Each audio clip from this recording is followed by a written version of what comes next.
Hello, I'm Olesia Korobka, and this is SEO in 2024.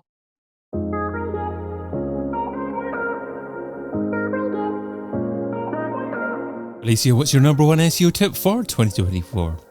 I prepared this for a long time, and I suggest doing that for other people. Prepare a database for your brand, company, product, service, for whatever you are offering. This way, you'll always be able to generate whatever you want out of it, be it website, be it post for your social media profile on a website, Web 3.0 board, video, image, just anything. It is still a good time to do that because we have lots of overwhelming information which is not regulated too much yet. There are not so many prohibitions, and it's not too unprofitable to put this data online still yet.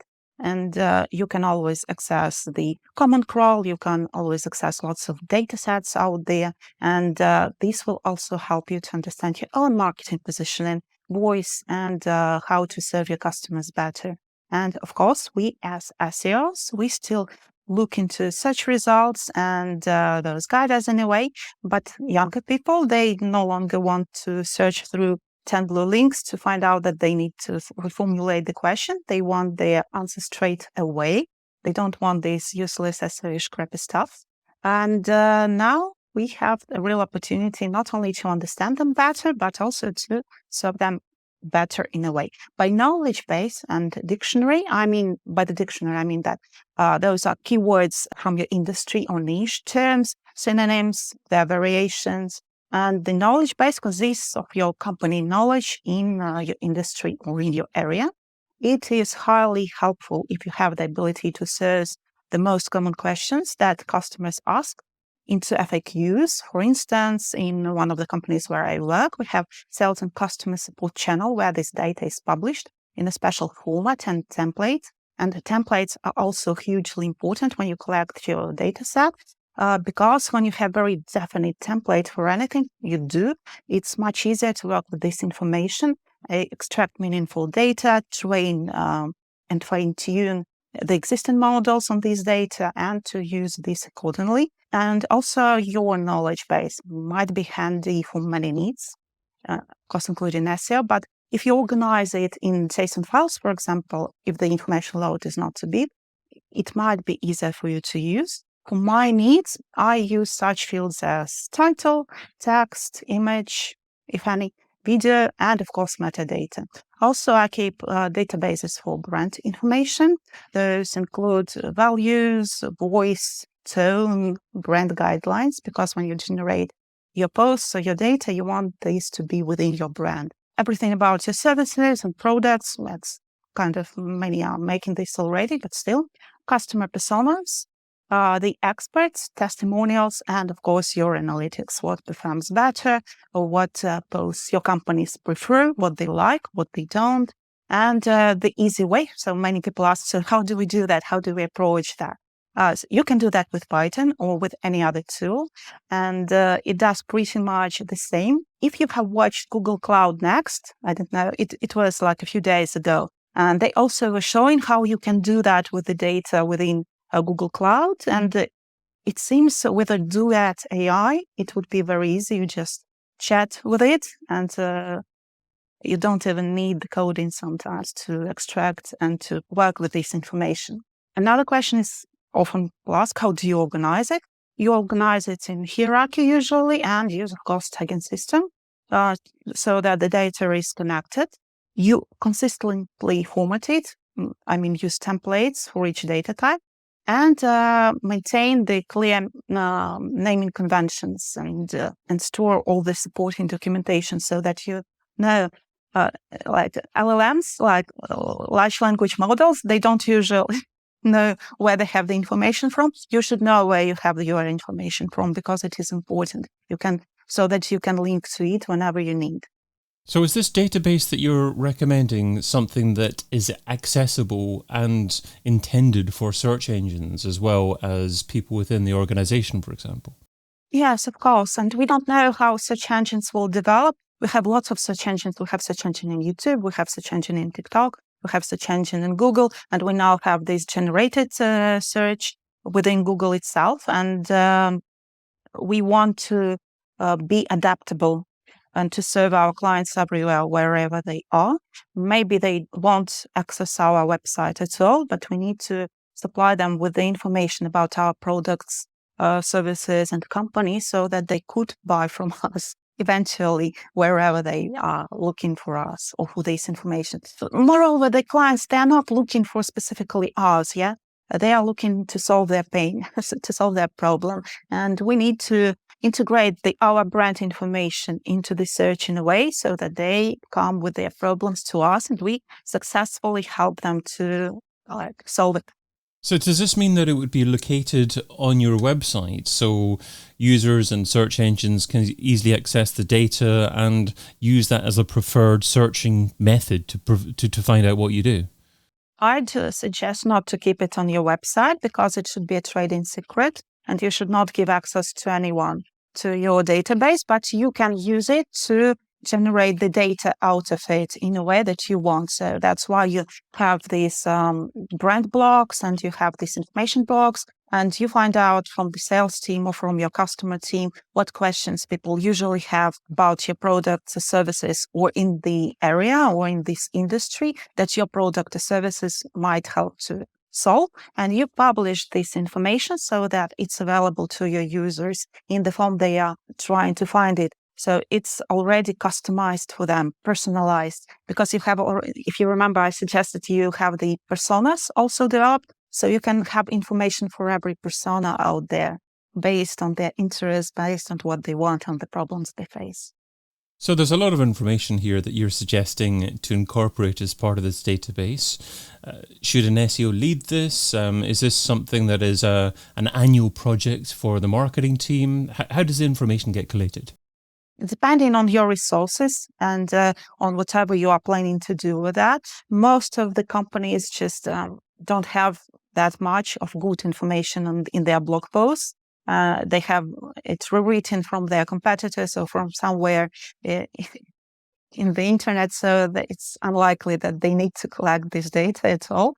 It's useless anyways. So they might want to generate something better. So the information that they need to collect for SEO, for their databases, are basically the products and services that they offer and the questions which this product or service can solve, if to say basically. And I think it's the SEO task to organize it and to prepare the information so that the customer can find it in the internet, be it Google, Bing, whatever else. So how often should the data be updated? So that's the main problem of knowledge base, but whenever you have your new product, of course, or your new service, or you no longer have this product or service, you update this database, yes. It's much easier to maintain when you have a good tagging system or label system. It doesn't mean that as a person has to sit beside the product or service and manually feed it into the database. No, it's just the organization of the database that this person says, I need this information to be stored in this way to work with it. And then we decide how we can do that. So you say an SEO person should be in charge of making sure that the data gets collated and incorporated as part of the database. You know, I can see the value in having that. However, you can also argue that it's not a core SEO responsibility. So how should an SEO justify spending a lot of time on that instead of spending time on building content, building links, more conventional SEO tasks? I don't think that it requires that much of a time. It should be automated, and it's definitely not an SEO who manually inserts all the fields. SEO uses the data to perform whatever they do, be that content or building backlinks. They use analytics. They use, you may even integrate chatbot into this data for SEO to use and to understand where we are and where we're heading to understand how many people are attracted through search to this or that page, how it's performing that. No, I don't think that SEO should be especially in a very big company, it's impossible for an SEO to be obliged to keep track of all this data. So depends on the strategy or tactics that the company is using in terms of SEO. How often do you publish which questions do you answer in your blog posts, or whatever else. For products, for example, it's pretty much often automated. When a new product appears, you have always a template, how you put it on the website and how you optimize it and how you interlink it with the other products and which categories for this product you use. So it's not something that SEO does on a daily basis anyway. SEO usually checks and verifies that everything is correct, implemented, and works fine. So what software do you prefer to use for this? I use Python, but I have a very big hope on Google Cloud services that they introduced last week, sorry. And I've already applied to Do.ai and to other things. I want to see what they're offering, and I hope that it will make my work even more fast, so that I don't have to write the code myself. I can just integrate into their tools. I want to see it first. I don't know, because they have this waiting list for Do.ai and they don't have access yet. But hopefully something like that will be emerging not only from Google, maybe Amazon will make something like that, or anyone else. I don't know. Let's see. And where would the primary use of this data be? For instance, would you incorporate brand elements that you'd include in press releases, or when you sign up to social media? Where would these common elements be used, and what's the practical use case scenario of this database? For me right now, I just use it for generating content and for supporting this content within other channels, social media channels, and like you say, press releases or similar, or off-page ways. And we can keep that consistent because we have the same database where we generate it from. We have the consistent message all across the channels, and they all support SEO. And we have the social signals for our content as well. Everything is like very, very whole, so to say, full. We do that, and we know that we're doing it right. And we have always the template for all of our content, and it's much easier to make it, and it's much easier to check it, and it's much easier to verify it within the company and within everything. And we are also transforming into this age of Web 3.0 when we don't know how everything, like Google is pushing to blockchain a lot, which is but for us, I don't know. Anyways, whatever happens to the search next, we can always use this kind of keeping of our information database to be available to whatever the future brings to us. So we are very flexible with that. We can do whatever it is. If there are websites in the future, we can build a website from it. If we need a social media profile with lots of posts, we can build that. If we need to build Web 3.0 board, we can do that. Whatever. Are there any brands out there that are doing a particularly good job of this at the moment? No, I don't know. I don't think so, because it's kind of a bit new. Many people say that they do these data sets and generate information out of them. But from what I've seen, mostly those are like not sometimes very successful. Some of them maybe in the news segment. Maybe you've heard that they are generating these news posts already, at least some of them. But in the big companies, I have not seen yet, because we are mostly collecting data and doing that in batches. So we have a very, very small portion of what we publish. I have what I've done so far is mostly created learning centers for different companies out of this content. And it's performing pretty well in search right now. If an SEO is struggling for time, what should they stop doing right now so they can spend more time doing what you suggest in 2024?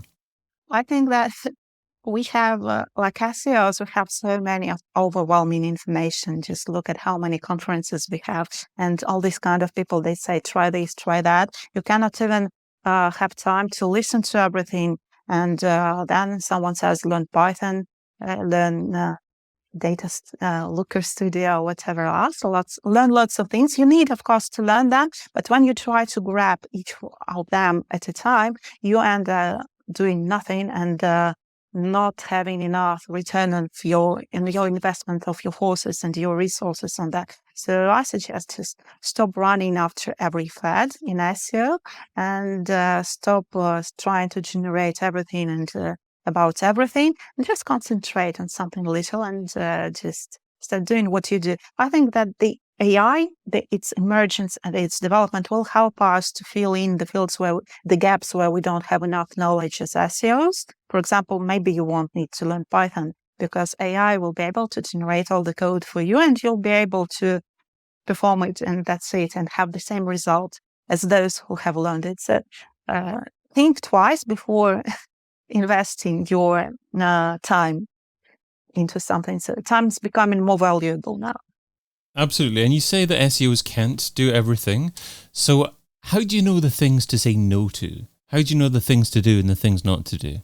I've been struggling on that myself a lot now. And I have a questionnaire now for myself, a checklist. So the first question that I ask myself, is it bringing any results or is it just keeping me active? That's one. And the second one, what I'm expecting from, if I do that, what is the expected result? Do I really need that result or are there any other priorities? So that just basic things which I try to do because lots of information. You want to listen to Google Cloud next, and then you want to see this new integration into ChatGPT, and then there's Claude from Anthropic, and everything else, and you just cannot even try all those things around. Fit to be focused on the result that you must bring, because it's nice to try all these things, of course, but they are not always bringing so much to the table as of yet.